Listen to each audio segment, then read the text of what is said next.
Hello friend, সকলকে স্বাগতম রাজা ব্লগস এ। আজ আমরা যাচ্ছি দ্বিতীয় মাশরুম ট্রেনিংয়ের যে দ্বিতীয় ধাপ সেটাই যাচ্ছি। আপনারা সব দেখতে থাকুন ব্লগটা।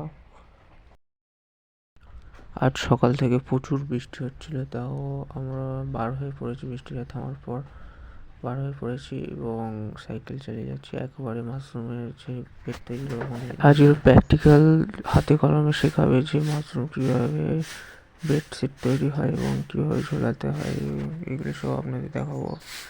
আপনারা দেখতে থাকুন এবং স্যার যে অভিজ্ঞ স্যার আছেন তিনি দেখাবেন আপনাদের এই ভিডিওটা।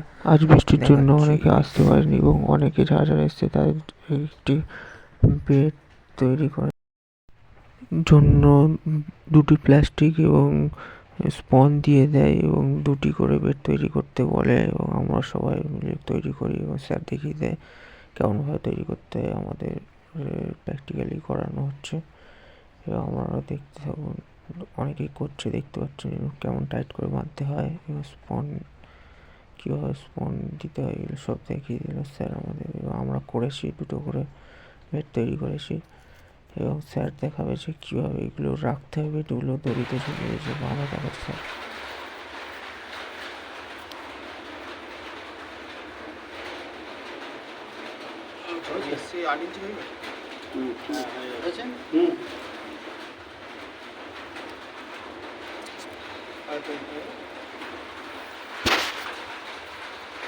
হলো এবারে এটা 1 ফিটের ডিস্টেন্স না 1.5 ফিট? হ্যাঁ 1.5 ফিট, 1 হাত মানে। স্যার কি বলেছিল কালকে ক্লাসে? দড়ি 1 হাত,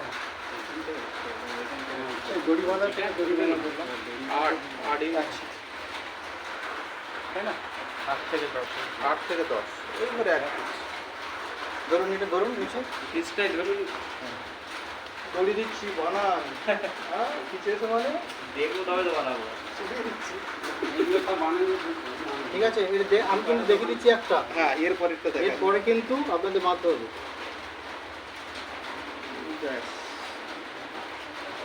স্যার বলেছিল কি বলুন তো, এটা বেঁধে রাখতে, বাঁধার দরকার নেই।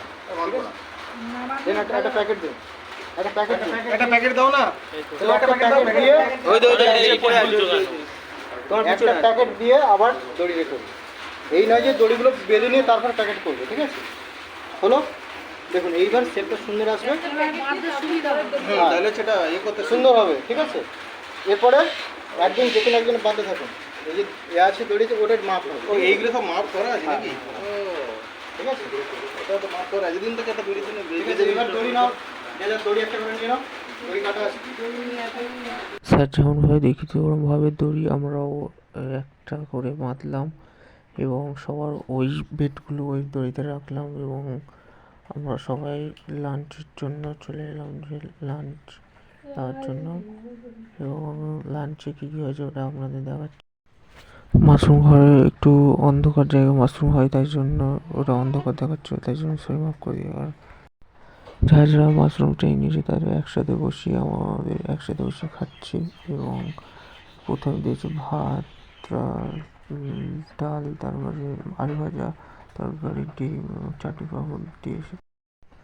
খাওয়া দাওয়া শেষ হওয়ার পরে বাড়ির দিকে রওনা দিলাম এবং দেখাচ্ছি আপনাদের যে জায়গাটা আমরা খাচ্ছিলাম, ওই যে ওই বিল্ডিংটা আপনারা দেখে নিয়েছে। এই বাড়ির দিকে চলে এলাম। টাটা বাই বাই, ফের পরের ব্লগে দেখা হবে।